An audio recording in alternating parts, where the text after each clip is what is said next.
Monsieur le ministre, que nous avons dans l'émission Tremplin, mesdames et messieurs, c'est l'incontournable question.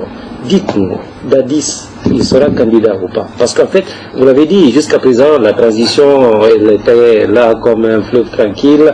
Si tout le monde est sorti de ce gong à partir d'un coup de semence, c'est parce que, au travers les discours, peut-être, je dirais même pas des menaces, mais quelquefois les insinuations, on semble prêter, ma foi, peut-être quelques trucs au président de vouloir briguer la magistrature. Est-ce qu'il sera candidat ou il va s'en tenir à ses engagements? D'abord, commençons par les engagements, puisque le débat porte essentiellement sur les engagements personnels que le chef d'État aurait eu à prendre au début de cette transition, notamment sur la question de sa candidature, ainsi que celle d'ailleurs de tous les membres du gouvernement et du CNDD. Le président de la République l'a dit, c'est un engagement personnel, à la limite qui a une valeur morale, qui ne peut pas avoir une position politique ni une valeur juridique. Vous savez, le président Laurent Gbagbo, qui est un homme qui a un instinct politique très prononcé, a souvent dit qu'on ne peut pas mélanger l'ordre de la morale et l'ordre de la politique. Sinon on fait de la mauvaise morale ou la mauvaise politique.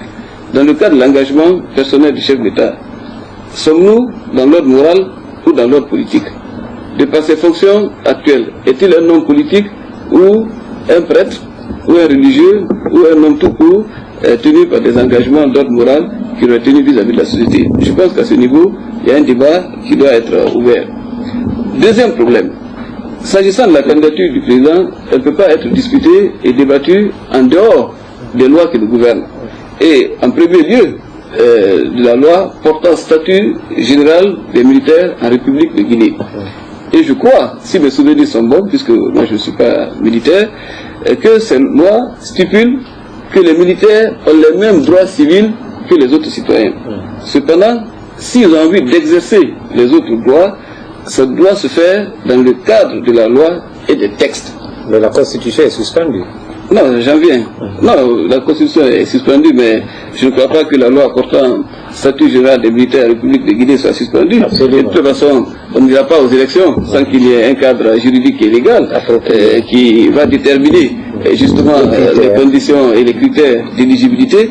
Donc, pour rester un peu dans l'esprit de la loi portant statut général des militaires en République de Guinée, il est dit que pour jouir de certains autres droits civiques et politiques notamment, une disponibilité est nécessaire et qu'il ne soit pas préjudiciable au corps militaire. Je pense que